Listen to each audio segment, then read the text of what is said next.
بسم اللہ الرحمن الرحیم۔ وَإِذَا عُطِفَ، یہی سے پڑھنا ہے۔ وَإِذَا عُطِفَ عَلَى الضَّمِيرِ الْمَرْفُوعِ لِلْمَنْصُوبِ وَالْمَجْرُورِ الْمُتَّصِلِ أُكِّدَ بِمُنْفَصِلٍ۔ یہاں سے مصنف رحمۃ اللہ علیہ نے عطف سے جڑی ہوئی ایک اور بات بیان فرمائی ہے، اور وہ یہ ہے کہ جب ہم ضمیر مرفوع متصل، ضمیر پر عطف ہو، مرفوع پر عطف ہو اور متصل، یہ تین باتیں ہوں، تو پھر عطف کرنے سے پہلے منفصل کے ساتھ اس کی تأکید ضروری ہے۔ جب ضمیر مرفوع متصل پر عطف کرنا ہو تو منفصل کے ساتھ اس کی تأکید ضروری ہے۔ ایسا کیوں کرنا ضروری ہے؟ اس کی وجہ یہ ہے کہ یہ جو ضمیر متصل ہے یہ اب اس کلمے کا جز بن چکا ہے، لفظی اعتبار سے بھی اور معنوی اعتبار سے بھی۔ لفظی اعتبار سے تو بالکل واضح ہے کہ یہ اس کے ساتھ جڑا ہوا ہے۔ آپ کہتے ہیں ضربا ضربا ضربو، فعل فعل فعلتا فعلتو فعلتی، تو یہ جتنے بھی ضمائر ساتھ جڑے ہوئے ہیں، ضمائر مرفوعہ، یہ ظاہری طور پر اس کا جز ہے، معنوی اعتبار سے یہ اس کا فاعل ہے۔ یہ کیا ہے؟ اور فاعل کے بارے میں یہ آپ ثابت کر چکے ہو پہلے کہ جو فاعل ہوتا ہے وہ فعل کا جز ہوتا ہے، تو لفظی اعتبار سے بھی جز ہے اور معنوی اعتبار سے بھی جز ہے۔ اور جب جز بنا تو اگر ہم عطف کریں گے اور اس ایک کے ساتھ اس کو جوڑیں گے تو یہ ایسی ہو جائے گا جیسے ہم کہتے ہیں زید و عمر، اور عمر کا عطف ہم پورے زید پر نہ کریں بلکہ صرف دال پر کریں، تو کیا صرف دال پر عطف ہو سکتا ہے؟ نہیں ہو سکتا۔ تو جیسے ایک اسم کے بعض حروف کو چھوڑ کر بعض پر عطف کرنا جائز نہیں ہے، اسی طرح اب اس ضمیر متصل پر بھی اس طرح براہ راست عطف کرنا جائز نہیں ہوگا، لہذا اس کو ایک الگ حیثیت دینی چاہیے۔ اور اس الگ حیثیت کی صورت کیا ہے کہ اب اس متصل کی تأکید لائی جائے منفصل کے ساتھ۔ منفصل کے ساتھ لے آئیں گے تو پتہ چل جائے گا کہ اس کی الگ سے ایک حیثیت متصور ہو سکتی ہے، تو پھر یہ جائز ہو جائے گا۔ دیکھیں، وَإِذَا عُطِفَ عَلَى الضَّمِيرِ الْمَرْفُوعِ، جب ضمیر مرفوع پر عطف کر لیا جائے، مرفوع یہ جو ہے یہ کیا ہے؟ احتراز ہے منصوب اور مجرور سے، نہ کہ منصوب اور مجرور متصل ہو۔ اب متصل کی دو شکلیں، بارز ہو یا مستتر ہو، دونوں کو شامل ہے۔ بارزاً کانا او مستتراً، وہ متصل ضمیر بارز شکل میں ہو یا پھر للمنفصل، تو یہ متصل بھی احتراز ہے کس سے؟ منفصل سے۔ اُکِّدَ بِمُنْفَصِلٍ، پہلے جو ہے وہ منفصل سے اس کی تاکید لائی جائے گی، ثم عُطِفَ عَلَيْهِ، پھر اس پر عطف کر لیا جائے گا۔ وَذَلِكَ، اور یہ حکم اس لیے ہے لِأَنَّ الْمُتَّصِلَ الْمَرْفُوعَ، اس لیے کہ یہ جو متصل مرفوع ہے کالجزء، یہ کس کی طرح ہے؟ مما اتصل به، جس کے ساتھ یہ متصل ہے لفظی طور پر، من حیث انہ متصل، اس حیثیت سے کہ وہ اس کے ساتھ متصل ہے، لا یجوز انفصالہ، اس کا انفصال جائز، ومعنن، اور معنن بھی جز ہے، من حیث انہ فاعل، اس حیثیت سے کہ وہ کیا ہے؟ والفاعل کالجزء من الفعل، اور فاعل یہ فعل کے لیے جس کی طرح ہوتا ہے۔ فلا عُطِفَ علیہ بلا تأکید، بس اگر اس پر بغیر تاکید کی عطف کر لیا گیا، کانا کما لو عُطِفَ علی بعض حروف الکلمہ، یہ ایسے ہوگا جیسے کہ اگر عطف کر لیا جائے کلمہ کے بعض حروف پر، تو کیا کر لیتے ہیں؟ فَأُكِّدَ أَوَّلًا بِمُنْفَصِلٍ، پہلے منفصل کے ساتھ اس کی تاکید لائی گئی، لِأَنَّهُ بِذَلِكَ يَظْهَرُ، اس لیے کہ اس منفصل سے بات ظاہر ہو جائے گی، أَنَّ ذَلِكَ الْمُتَّصِل، کہ وہ متصل، وَإِنْ كَانَ كَالْجُزْءِ، اگرچہ وہ جز کی طرح تو ہے، منفصل من حیث الحقیقہ، لیکن حقیقت کے اعتبار سے کیا ہے؟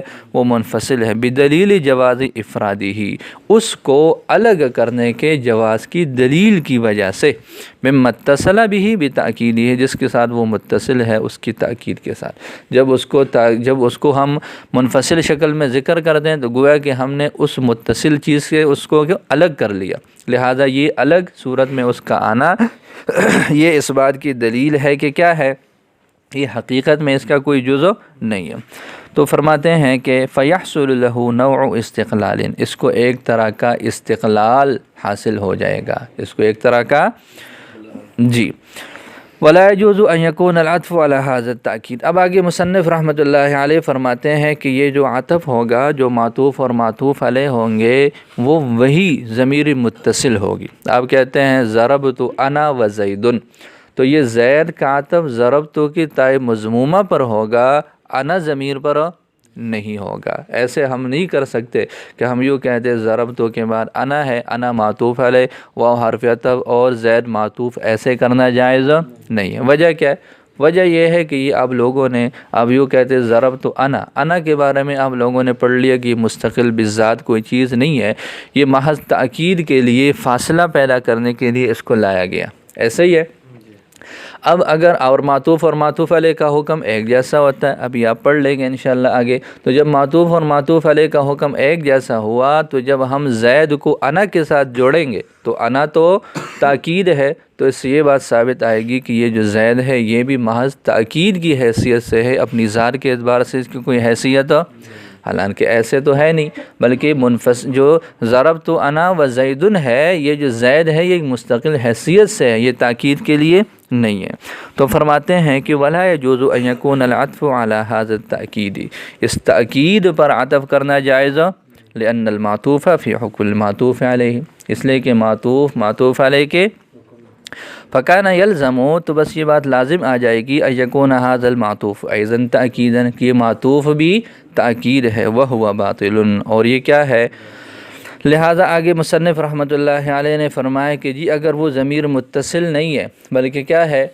ضمیر منفصل ہے، تو منفصل تو الگ ہی ہوتا ہے، منفصل تو الگ ہوتا ہے، وہ جز کی طرح نہیں ہے لفظی طور پر، تو اس پر براہ راست عطف ہو سکتا ہے، درمیان میں کسی اور فاصلے یا تاکید کی کوئی ضرورت نہیں ہے۔ فَإِنْ كَانَ الضَّمِيرُ مُنْفَصِلًا، اگر ضمیر منفصل ہو، جیسے ما ضرب الا انت وزید لم یکن کالجزء لفظا، اب یہ لفظی طور پر جز کی طرح نہیں ہوا۔